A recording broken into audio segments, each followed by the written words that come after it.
I'm Sherri Methvin, a realtor with Modern Abode Realty in Edmond, Oklahoma and the Oklahoma City area. In this series, we're looking at key parts of buying a home and giving you practical tips. Buying a home is a big investment, and I want to make sure that the process is easy and rewarding. Today, we're looking at home inspections, what to expect, and how to have a great one. Let's get started.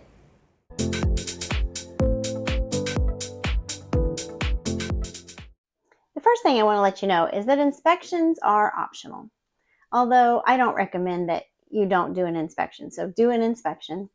Also, anyone can do an inspection. You can do your own inspection. You could hire an inspector that you know, or your realtor will probably have a list of inspectors or an inspector that they like to use. The benefits of having a professional inspector are that the professional inspector will have a detailed report and will usually provide pictures.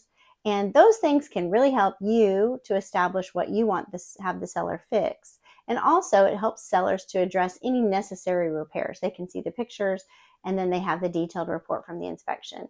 Also, having a professional inspector can give you legitimacy in what you're asking for. So what can be inspected and what is inspected?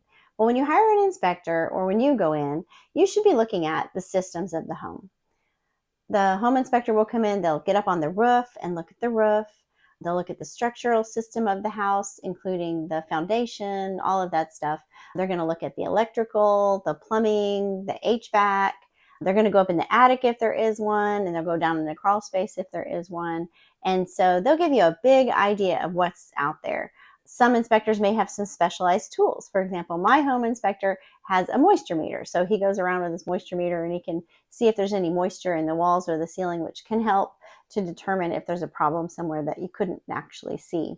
Other inspectors I know may have a camera that they can stick down in the ducts, and that might help too if there's something that needs to be investigated there.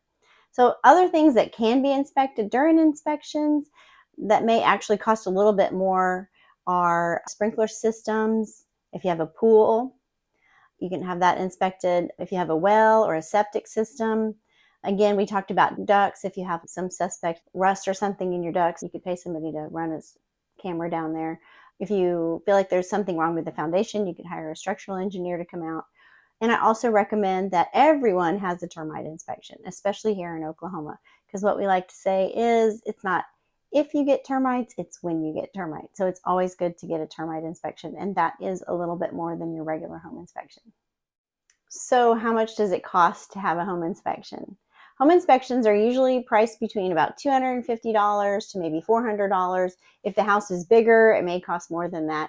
And if you add on additional inspections like hire a structural inspector, or if you have well and septic or a pool inspection, that would make your price of your home inspection go up.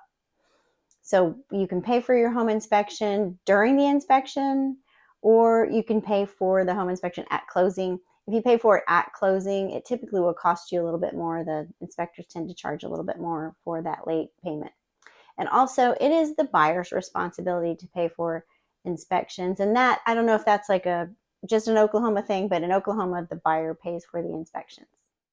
So are there limitations to home inspections? Yes, there are. Home inspections, the dog back there.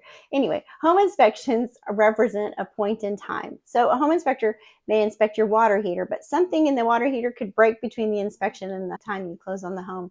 And that is not something that they can tell. They can tell you the useful age of something. So if a water heater is 20 years old, they're going to say the useful life of a water heater is 8 to 10 years. So be sure and plan for that to go out sometime in the near future once you move in the house. The other thing that is a limitation for a home inspection is that they can only assess visible aspects of the home. So they can't see inside the walls or under the ground, or even there's sometimes too much stuff in the house that it makes it difficult for a home inspector to see what he needs to see. So there are some limitations that way. I also highly recommend to my buyers that they attend the inspections if they possibly can. When you're looking at homes, you don't spend that much time. So during the inspection, they usually last somewhere around 2 hours, give or take. And this is your longest time in the house. There may be some things that you missed when you were looking at the house the first time. It's also an opportunity to measure things like the refrigerator space, the washer and dryer space. Make sure if the dryer is a gas or electric, might be a time to take pictures and visualize your living arrangements in the home. Also, invaluable is the opportunity for the inspector to be able to explain his findings, tell you what he's found, but you can ask questions. So, is this a bad thing? Is this a good thing? Is this expensive to get fixed? He might be able to give you some ideas about that. So, who's at an inspection? It's typically the buyer, the inspector, the buyer's agent. Potentially, the seller's agent can show up at the end, or maybe for the whole thing. It kind of depends. And a seller is allowed to stay at an inspection, but when I have a seller, I highly recommend they're not there. If you have any further questions about home inspections, please share and comment below or contact me. I'd love to help you with your home purchase. Please feel free to call or text this number. And if you like what you learned, please like this video and subscribe to my YouTube channel, Sherri Sells Homes with no spaces, and visit my Facebook page, Sherri Methvin Sells Homes with spaces. Next, we'll be exploring home repairs during the purchase. See you then.